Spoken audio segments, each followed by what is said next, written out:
I'm watching my 1 and 4-year-old acquire linguistic competence with astonishing speed.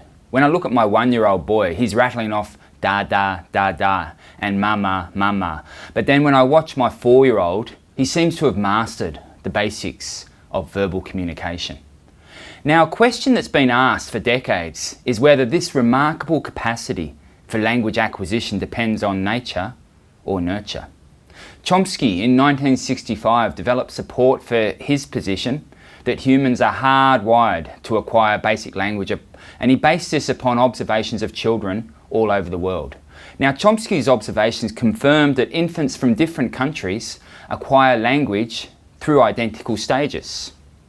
For example, whether you're born in Sydney, Moscow or Tokyo, young infants can perceive the entire range of phonemes found in the world's languages. Now, between 6 to 12 months of age, however, they begin to discriminate only those sounds that are specific to their native tongue. Further, if infants are raised in an environment where a particular phoneme is not used in the locally spoken language, they lose the ability to speak that particular phoneme by the time they enter school. For example, Japanese children lose the ability to distinguish between R and L because their language does not make that phonetic distinction. But children exposed to English, for example, continue to discriminate these sounds as they mature. Other researchers argue that environmental reinforcers shape verbal behaviour much the way as other behaviours are shaped. The learning theory approach suggests that language acquisition follows the principles of reinforcement and conditioning. A child who says mama receives hugs and praise from her mother, which reinforces the behaviour saying mama and makes the repetition more likely.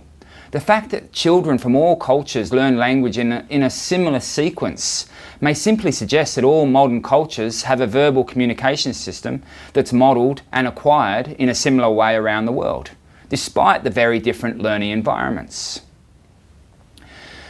So some other evidence for the learning theory approach has come from Dr. Hart and Dr. Risley, who looked at the amount of talk that occurred between parents and their children. What they see is that whether children are talkative or not is related to how much language dancing is going on at home. The more words that parents say to their children before the age of 3, the larger the children's vocabulary. In addition to the hours of experience of words added in a talkative family, the child's adding words themselves by doing and watching and looking and handling. Now, this supports the learning theory of language. The importance of reinforcement is also illustrated through the empirical work of Bonvillian, Nelson and Charrow, who in 1976 they reported that children of deaf parents who are exposed to spoken language only on television and radio do not learn to speak the language. Now, obviously from this perspective, some type of interaction and provision of feedback is needed in order for language to develop normally.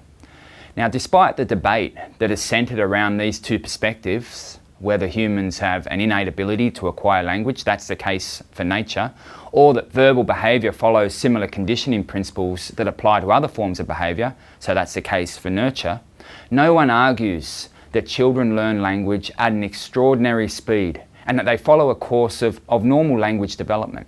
Children progress from reflexive crying at birth to being able to differentiate speech from non-speech sounds. At this stage, babies are able to coo when happy. Babies then move through the stages of cooing to babbling.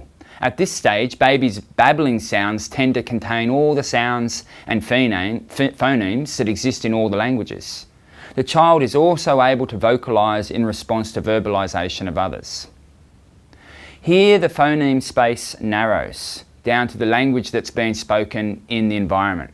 The child can discriminate between some words without understanding their meaning and begin to imitate word sounds heard from others. The child has now progressed through the stages of cooing and babbling to one-word utterances.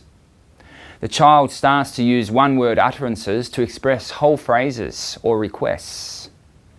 At 2 years of age, they typically progress to two-word sentences, and it's called telegraphic speech utterances, and it's composed of only the most essential words for meaning, as in the case of sending a telegram. So thus, the cat out might stand for the cat is outside, or where go may stand for where does it go. They tend to omit words like if, the, and under.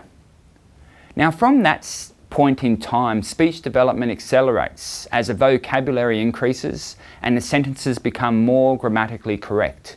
In the space of 5 years, a non-verbal child has come to understand and produce a complex language structure.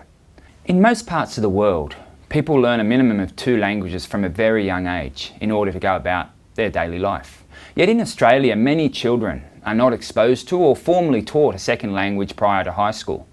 Nevertheless, there's now considerable evidence that bilingualism has social and cognitive benefits from preschool to old age. In a study of cognitive performance among mono and bilingual adults, Dr. Białystok from York University in Canada found that those who remained bilingual and actively used both languages performed significantly better on tests of cognitive performance than those who were speaking one language or monolingual. Even more surprisingly, the benefits of bilingualism grew as people aged. Monolinguals' cognitive performance declined, while bilinguals' cognitive performance remained consistent. And according to Dr. Białystok, this may indicate that bilingualism protects the mind against aging-related decline. In addition to bilingualism protecting against the cognitive decline, it may also protect elderly people from social isolation because they can communicate with people who speak both languages, therefore increasing their social support network. Below is a link of a short summary of Dr. Białystok's study, and I encourage you to investigate the many other benefits of being bilingual, the benefits over time, and whether or not these benefits are the same when a second language is learned later in life, in high school, and beyond. I'm watching my 2 children learn Farsi effortlessly as their mother and grandmother speak to them only in Farsi, whereas I recall my time in South Korea struggling year in, year out to learn South Korean. And as you can probably resonate or empathise with me, adults tend to have greater difficulty learning a second language. This points to the area of a critical period of language acquisition. Now, many linguists believe that there's a critical period or a sensitive period of language acquisition sometime between birth and puberty, during which the brain is optimally responsive to language input from the environment. Critical periods assume that an organism must develop a function within a limited time frame, or it will not be developed at all. So here we can see the relationship between age of acquisition of a second language and language skill. Now this figure is surprising from the standpoint of more general human learning. In the domain of language, infants and young children are superior learners when compared to adults, in spite of adults' cognitive superiority. Language is one of the classic examples of a critical or sensitive period in neurobiology. Now, there have been a number of cases of feral children raised in social isolation with little or no human contact, and few of those would have captured the public attention and scientific attention like that of a young girl called Jeannie. The story begins in Los Angeles on November 4th, 1970. Officials in the Los Angeles suburb of Arcadia have taken custody of a 13-year-old girl, and they say was kept in such isolation by her parents that she never even learned to talk. Her elderly parents have been charged with child abuse. This is the scene of the crime. A child was locked in a room and tied to a potty chair for most of her life. Completely restrained, she was forced to sit alone day after day and often through the night. She had little to look at and no one to talk to for more than 10 years. The girl reportedly was uttering infantile noises and still wearing diapers when a social worker discovered the case 2 weeks ago. But the authorities are hoping she still may have a normal learning capacity. Here was a 13-year-old who seemed like an infant, a girl who would be known as Jeannie. Now, as you heard, Jeannie spent almost her entire childhood locked in a bedroom, isolated and abused for over a decade. When she was found, a team of psychologists and language experts began the process of rehabilitating Jeannie. Now, Jeannie's case fascinated psychologists and linguists so deeply because it presented a unique opportunity to study a hotly contested debate about language development.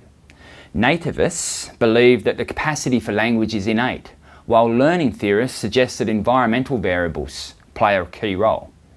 So essentially it boils down to the age-old nature versus nurture debate. Do genetics or the environment play a greater role in language development? Nativist Noam Chomsky, who I mentioned earlier, suggested that the acquisition of language could not be fully explained by learning alone. Now, Jeannie's case presented researchers with a unique opportunity.